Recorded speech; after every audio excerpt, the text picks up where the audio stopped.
Le soulevé de terre est l'un des exercices les plus efficaces pour renforcer la chaîne postérieure. Cependant, s'il n'est pas réalisé avec une technique appropriée, il peut devenir une source de surcharge pour la région lombaire. L'une des erreurs les plus courantes qui provoquent des douleurs lombaires lors de cet exercice est un dysfonctionnement dans la synergie entre le grand fessier et la musculature paravertébrale lombaire. Lorsque le grand fessier ne s'active pas correctement, d'autres muscles, comme les érecteurs du rachis et les multifides, prennent une charge plus importante pour compléter l'extension de la hanche. Et pire encore, cette compensation prolongée peut entraîner de la fatigue, des tensions et des douleurs lombaires chroniques. D'ailleurs, via le lien que je te laisse dans la description, tu peux nous contacter si tu veux apprendre à utiliser l'électromyographie d'endurance pour optimiser tes évaluations et réduire les douleurs lombaires. Dans ce post, tu vas apprendre à identifier et corriger ce schéma grâce à la chronologie de surface et à la technique de biofeedback.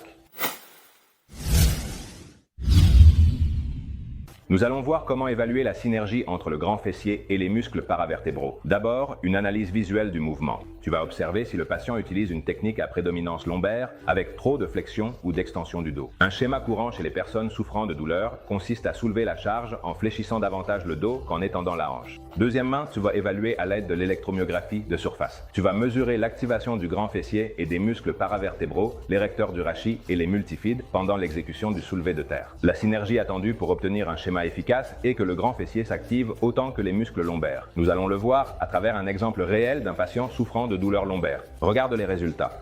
Les multifides et l'érecteur du rachis s'activent davantage que le grand fessier.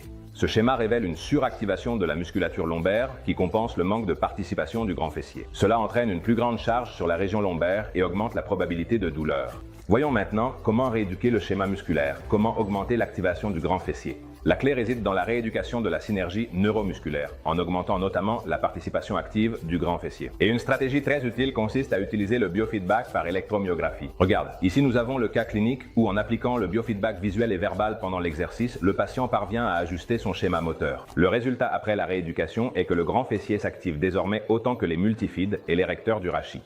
Un schéma beaucoup plus équilibré, une plus grande efficacité dans l'extension de la hanche et une réduction de la charge lombaire. Si l'on compare l'avant et l'après, regarde les résultats, surtout au niveau du grand fessier. Après le travail avec biofeedback, le grand fessier a doublé son activation lors du soulevé de terre par rapport au début.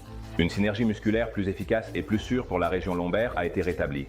Par conséquent, rééduque la synergie faciale lombaire pour éviter la douleur.